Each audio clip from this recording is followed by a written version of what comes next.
My father bought a little Webcore tape deck, probably when I was about 10, and he used to hide it behind the living room couch and tape when all the relatives would come over. So he did that for about 2 weeks and he lost interest in it, so I took the Webcore over. And I used to just do anything with it.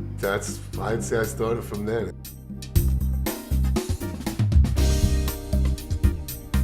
I got barbershop groups in there. I got a lot of doo-wop groups come in there, rappers come in, I have Christian groups come in. They all play. They just come in and play. I'm going to give them a metronome, and then I'm going to program in everything back to them, so it sounds like a whole band. Then I'll program in drums. I'll play bass. I'll play electric guitar, piano, organ, violins, whatever he wants. So when he leaves, it sounds like he had a great 10-piece band. And of course, with today's technology, you can fix everything. In the old days, you might work with a guitar, an amp, and a mic for an hour before you would say, okay, this sounds how I want my guitar to sound. Now I'll record it.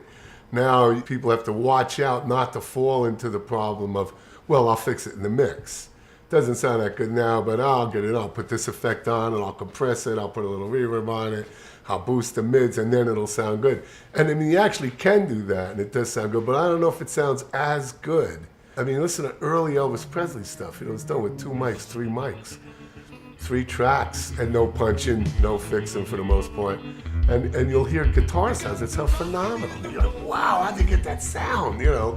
And it's the mic and the guitar and messing around with it. And now, you know, you listen to the radio, it all sounds very homogeneous, very much the same. And you don't get grabbed that much. I was a classical piano major in college, and that has stood me in very good stead. And at the time, I was working 6 nights a week in clubs and going to college as a classical piano major the whole time.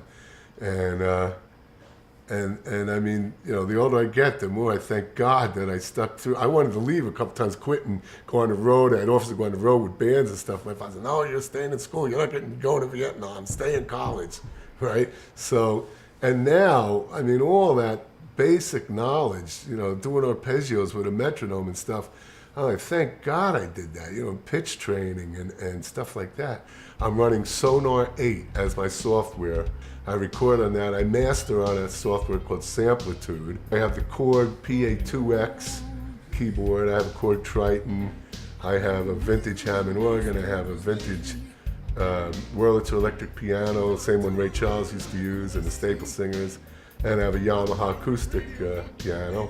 I have an acoustic set of drums with 8 mics on it, and an electric set of drums with Pintec, which is a woven head, which feels just like real drums. And tons of guitars and keyboards and amps. It's all different kind of mics. And a real good Neve preamp. The mic and the preamp is the 2 most important things.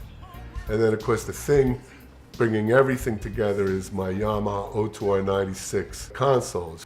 When I started, there was probably 50 bands working in New Jersey, guys making a full-time living at it. For a long time, you would kind of have a sound man, a light man, a big truck, big lights, big PA, and most clubs had 2 bands. People can't even believe that now. 2 stages, 2 bands. The bands would play 40 on, 40 off. And when you got booked, mostly agents handled the booking. I used to get booked by a guy named Jack Fisher. And he'd call you up and say, or you'd call him and say, Jack, where are we in October? And he'd say, for October, you're going to be Tuesday through Sunday every week at you know, the Thunderbird Lounge or Artstock's Playpen or this club or that club or this club.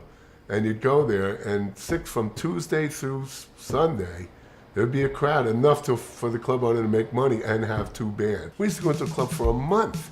So by the 3rd night, you got your sound mixed good. You weren't pulling your equipment in and out every night. You get to blend in the room, the acoustics of them. You get to know the bartenders, the owner, the people who are coming in, what kind of music they wanted. And you'd get real comfortable there and get a groove going. And people might come back the next week, see you the next week, and you were there and knew what you did. And you'd build a following up. Learn the basics, you know. Don't just think you're gonna be a rapper and you're gonna sample something and you're gonna rap or you're gonna be a millionaire.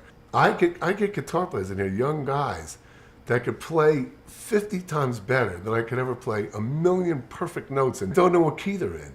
Learn your key signatures, learn time signatures, learn what really being in tune really means, and build up your chops. Learn how doing something repetitiously builds muscles a certain way to perform a certain task. and learn that your body is capable of doing that, and how long it takes. Playing in a band's one of the best feelings in the world, but don't think you're gonna make a living at it anymore.